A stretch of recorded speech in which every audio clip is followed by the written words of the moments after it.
Hello friends, जय हिंद। Welcome to my channel global GK study centre. मैं आप लोगों को राष्ट्रपति की विभिन्न शक्तियों के बारे में पढ़ा रही हूँ, जिसमें मैं कुछ पार्ट्स को मैं पिछले वीडियो में कंप्लीट कर चुकी हूँ, तो उसे जाकर आप लोग ज़रूर देखिए। अगर आप किसी भी एग्ज़ाम की प्रिपरेशन कर रहे हैं तो ये वीडियो आप लोगों के लिए बहुत इम्पॉर्टेंट है। मैं हैंड रिटन नोट्स के माध्यम से आप लोगों को पढ़ा रही हूँ। जब आप किसी एग्ज़ाम को देने जाते हैं तो उसके पहले शॉर्ट नोट्स की बहुत ज़रूरत होती है। अगर आपने शॉर्ट नोट्स बनाकर रखा है तो एग्ज़ाम के टाइम पे शॉर्ट टाइम में रिवीजन के लिए सबसे परफेक्ट होता है। तो मैं पॉलिटी के नोट्स आप लोगों को प्रोवाइड कर रही हूँ। तो चलिए मैं स्टार्ट करती हूँ आज का टॉपिक। मैं इससे पहले आप लोगों को राष्ट्रपति की राजनैतिक शक्तियों तक मैंने आप लोगों को क्लियर कर दिया था फ्रेंड्स। आज मैं आप लोगों को राष्ट्रपति की आपातकालीन शक्तियाँ पढ़ाऊंगी।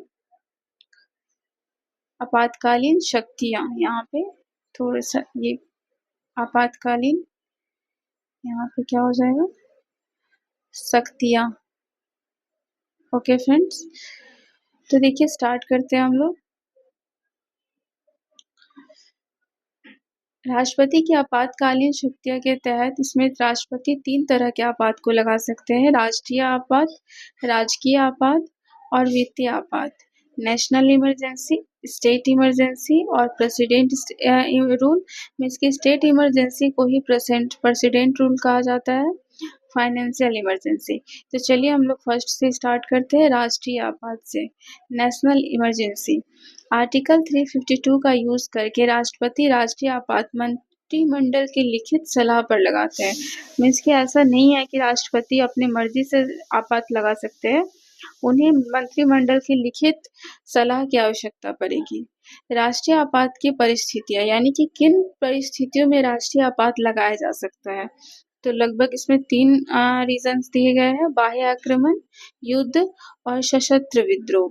राष्ट्रपति के राष्ट्रीय आपात की घोषणा के 30 दिनों के अंदर जब वैसी स्थिति आती है जब राष्ट्रीय आपात लगाना हो, तो इस स्थिति में क्या होता है, राष्ट्रपति के राष्ट्रीय आपात की घोषणा के 30 दिनों के अंदर ही संसद की बैठक बुलानी होती है और 2/3 बहुमत से राष्ट्रीय आपात को पास कराना होता है।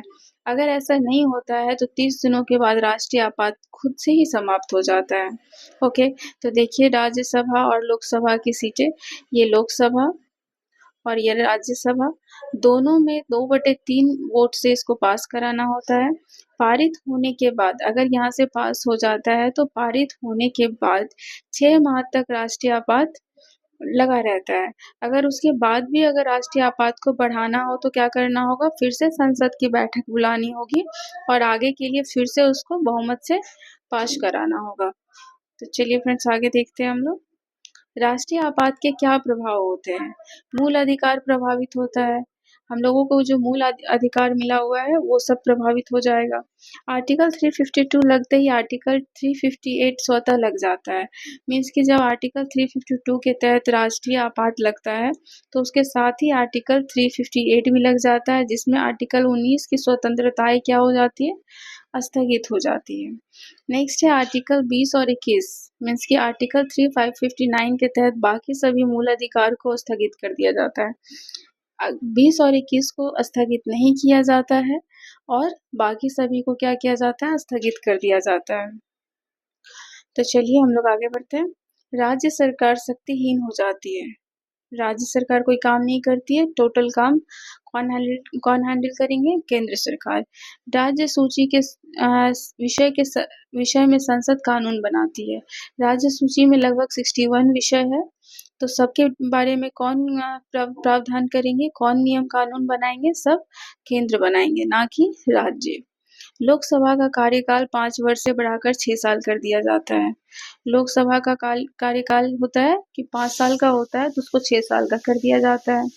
अब ऐसा मान लिया जाए कि 6 महीने के लिए तो पारित हुआ, लेकिन ऐसा माना जाए कि 2 महीने बाद कोई युद्ध हो रहा है और वो समाप्त हो गया, तो उसको खत्म करने के लिए क्या करना होगा, उसको फिर से संसद की बैठक बुलानी होगी और साधारण बहुमत से राष्ट्रीय आपात को खत्म किया जा सकता है।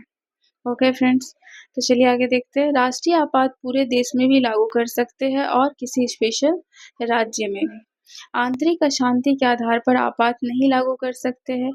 एक बार हुआ था कि इंदिरा गांधी ने आंतरिक अशांति के आधार पर आपात लगा दिया था। इसलिए मोरारजी देसाई ने संविधान में संशोधन किया और उन्होंने बोला कि अगर आपात लगाना है तो मंत्रिमंडल की सलाह पर ही प्रधानमंत्री आपात लगा सकते हैं। राष्ट्रीय आपात के दौरान कोई भी कोर्ट प्रभावित नहीं होती है, सब पहले की तरह ही काम करते हैं। तो देखिए फ्रेंड्स, हम लोगों ने राष्ट्रीय आपात को कंप्लीट किया है। अब हम आगे चलते हैं। राजकीय आपात या राष्ट्रपति शासन। राजकीय आपात को ही राष्ट्रपति शासन कहा जाता है। यह आर्टिकल 356 के तहत लगाया जाता है।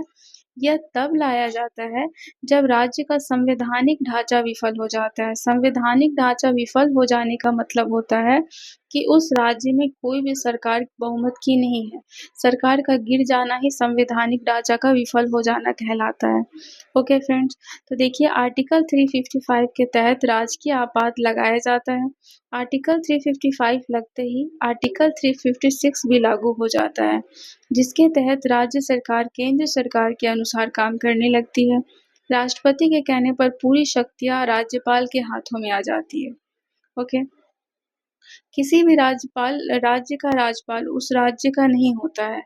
जनरली नहीं होता है, इसलिए नहीं होता है क्योंकि अगर मान लिया जाए वैसी राज्य की आपात की स्थिति आ जाएगी तो सारा कंट्रोल किनके पास चला जाएगा? राज्यपाल के हाथों में चला जाएगा। इससे क्या होगा कि वो अपने मन की बातें जो उनके मन में आएगा अपनी इच्छा अनुसार वो कार्य करेंगे। इसीलिए किसी भी राज्य, जैसे कि मान लिया जाए कि अपने किसी रिश्तेदार को वो क्या करेंगे, सीधे मतलब प्रमोशन दे देंगे, सीधे नौकरी वगैरह में भर देंगे सबको, अपने परिवार रिश्तेदारों को। तो ऐसी कोई बातें ना हो, इसके लिए क्या की जाती है कि किसी भी राज्य का राज्यपाल उस राज्य का नहीं बनाया जाता है। ठीक है फ्रेंड्स, चलिए आगे देखते हैं। राजकीय आपात का अनुमोदन संसद से 60 दिनों के अंदर करना अनिवार्य है। अगर कहीं पे राजकीय आपात लगाया गया है तो उसको 60 दिनों के अंदर संसद की बैठक बुलानी होगी और उसके बाद राजकीय आपात लगाना होगा। ठीक है, नेक्स्ट है, अगर लोकसभा उस वक्त क्या रहे और भंग रहे, ठीक है, तो नई लोकसभा आएंगी और 30 दिनों के भीतर ही उसका अनुमोदन करेंगे। नेक्स्ट है, राजकीय आपात 6 महीने तक लागू रहता है। ये भी क्या होता है, राष्ट्रीय आपात की तरह 6 महीने तक लागू रहता है। इसे अधिकतम 3 वर्ष तक ही बढ़ाया जा सकता है। राष्ट्रीय आपात को क्या किया जाता था, उसे अनंत काल तक के लिए बढ़ा सकते हैं, लेकिन राजकीय आपात 3 वर्ष के अंदर ही उसको खत्म करना होता है। हार्डली 3 वर्ष ले जाया जा सकता है, 6-6 महीने करके।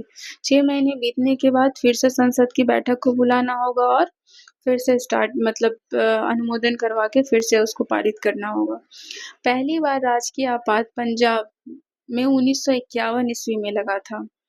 चलिए फ्रेंड्स, आगे देखते हैं हम लोग। नेक्स्ट है वित्तीय आपात। वित्तीय आपात तब लगाया जाता है जब मंत्रिमंडल को यह लगे कि देश का पैसा समाप्त हो रहा है। घोषित करने से 60 दिन के अंदर संसद के से पास कराना होता है, नहीं तो 60 दिनों के बाद ये खत्म हो जाता है। यह अच्छी बात है कि हमारे प्यारे भारत में आज तक वित्तीय आपात नहीं लगा है। चलिए आगे देखते हैं। 1991 में वित्तीय आपात लगाने की स्थिति आ गई थी, लेकिन डॉक्टर मनमोहन सिंह जो अर्थशास्त्री थे उन्होंने इस स्थिति को संभाला। उन्होंने एलपीजी लाया, लिबरलाइजेशन, प्राइवेटाइजेशन, ग्लोबलाइजेशन को अपनाकर उन्होंने इस समस्या का समाधान किया। इसमें क्या हुई, भारत से बाहर जो कंपनियां थी, विदेशी कंपनियां, वो भारत में आई और बिजनेस की, और भारत की कंपनियों के साथ उन लोगों ने खुद को मिला भी लिया, जैसे hero Honda, Maruti Suzuki. Okay, चलिए आगे देखते हैं। वित्तीय आपात हर 6 महीने पर संसद का अनुमोदन करा के आगे बढ़ाया जा सकता है। अगर मैं बात करूं कि वित्तीय आपात के क्या प्रभाव होते हैं, तो राष्ट्रपति के वेतन को छोड़कर शेष सभी सरकारी कर्मचारी का वेतन काट लिया जाता है, सरकारी खर्च में कटौती की जाती है, टैक्स बढ़ा दिया जाता है। ओके फ्रेंड्स, तो देखिए राष्ट्रपति की आपातकालीन शक्तियों को हम लोगों ने कंप्लीट किया है। चलिए आगे देखते हैं। राष्ट्रपति की विवेकाधिकार शक्तियां। जब लोकसभा में किसी दल को बहुमत नहीं मिले तो राष्ट्रपति अपने इच्छा अनुसार प्रधानमंत्री चुन लेते हैं। 30 दिनों के भीतर उन्हें बहुमत सिद्ध करना होता है और नहीं तो गठबंधन की सरकार बनानी होती है। तो बहुमत की सरकार बनने के लिए नॉर्मली 273 सीट्स चाहिए होते हैं, लेकिन अगर इससे कम सीट मिला तो इसके लिए क्या करना होगा, इसके लिए किसी और सरकार के साथ गठबंधन करना होगा। ओके, चलिए आगे देखते हैं। राष्ट्रपति की विशेषाधिकार शक्ति। भारत का प्रथम नागरिक राष्ट्रपति होते हैं। 340 कमरों का राष्ट्रपति भवन होता है जो उन्हें दिया जाता है रहने के लिए। चलिए आगे देखते हैं। राष्ट्रपति पर दीवानी मुकदमा नहीं चलाया जा सकता है। जब तक वो राष्ट्रपति के पद पर है तब तक उन पर क्या कर सकते हैं हम लोग, दीवानी मुकदमा नहीं, दीवानी मुकदमा चलाया जा सकता है, लेकिन फौजदारी मुकदमा नहीं चलाया जा सकता है। राष्ट्रपति के कार्यकाल के अंदर फौजदारी मुकदमा नहीं चलाया जा सकता है, लेकिन दीवानी मुकदमा चलाया जा सकता है। चलिए मैं आप लोगों को थोड़ा राष्ट्रपति भवन के बारे में थोड़ी सी यहाँ पे डिटेल दे देती हूँ कि उनके आसपास क्या है। तो मैं बताऊँ आप लोगों को कि जहाँ राष्ट्रपति रहते हैं उस पूरे एरिया को, आसपास के पूरे एरिया को मिलाकर लगभग 10-15 किलोमीटर का एरिया आता है वो। ये इसको लुटियंस दिल्ली कहा जाता है। ओके, इसका जो नक्शा तैयार किया था किन्होंने किया था, एडविन लुकर्ट एंड बैकट ने नक्शा तैयार किया था। एडविन लुटियंस था यहाँ पे। ओके फ्रेंड्स, लुटियंस कह सकते हैं, इन्हीं के नाम पे लुटियंस दिल्ली पड़ा। तो देखिए आगे बढ़ते हैं हम लोग, इन्होंने ही नक्शा तैयार किया था। चलिए अब डिटेल में इसको देखते हैं थोड़ा। ये है राष्ट्रपति भवन। इनके सामने से एक रास्ता जाता है जिसको हम लोग कर्तव्य पथ कहते हैं। पहले इसका नाम राज्य पथ था। यहाँ सीधे ये इंडिया गेट तक पहुंचता है। ओके, ये सीधे इंडिया गेट तक पहुंचता है। इसके बाद पीछे एक वार मेमोरियल है। ओके, इंडिया गेट पे कुछ जो शहीद है उनका नाम लिखा गया है, जो फर्स्ट वर्ल्ड वॉर के टाइम पर अंग्रेज के तरफ से लड़े थे, उनका नाम इंडिया गेट पर लिखा गया है। और वार मेमोरियल में जो भी अभी आज के टाइम पे या हम इससे पहले जो भारत के सैनिक जो शहीद हुए उनका नाम यहाँ पे लिखा हुआ रहता है। चलिए आगे बढ़ते हैं। राष्ट्रपति भवन के जस्ट पीछे मुगल गार्डन है, और उसके पीछे अगर बात करूँ मैं तो तिहाड़ जेल है, और उसके बाद पीछे जंगल पड़ता है। इसके आसपास ये देखिए यहाँ पे संसद भवन, पुराना संसद भवन, ये नया संसद भवन। इसके अलावा जितने भी मंत्री होते हैं, जितने भी राजदूत होते हैं, सब इनके आसपास ही इस पूरे एरिया में रहते हैं। यहाँ पे कनॉट प्लेस भी है। ओके, चलिए आगे बढ़ते हैं। राष्ट्रपति भवन इरविन को रहने के लिए बनाया गया था। इरविन जो भारत में थे, तो राष्ट्रपति भवन बनाने में लगभग 1912 में स्टार्ट किया गया था और 1929 में जाकर कंप्लीट हुआ था। और सबसे पहले इरविन को रहने के लिए ही राष्ट्रपति भवन बनाया गया था। चलिए फ्रेंड्स आगे बढ़ते हैं। राष्ट्रपति की वीटो शक्ति। राष्ट्रपति के पास कुछ वीटो पावर होते हैं, जैसे अत्यंतकारी वीटो। अत्यंतकारी वीटो के तहत क्या कर सकते थे राष्ट्रपति, वो सीधे किसी विधेयक को पूरी तरह से रद्द कर सकते थे, मीन्स की फाड़ के फेंक सकते थे, लेकिन इसका दुरुपयोग ना हो इसलिए इसको क्या किया गया, समाप्त कर दिया गया।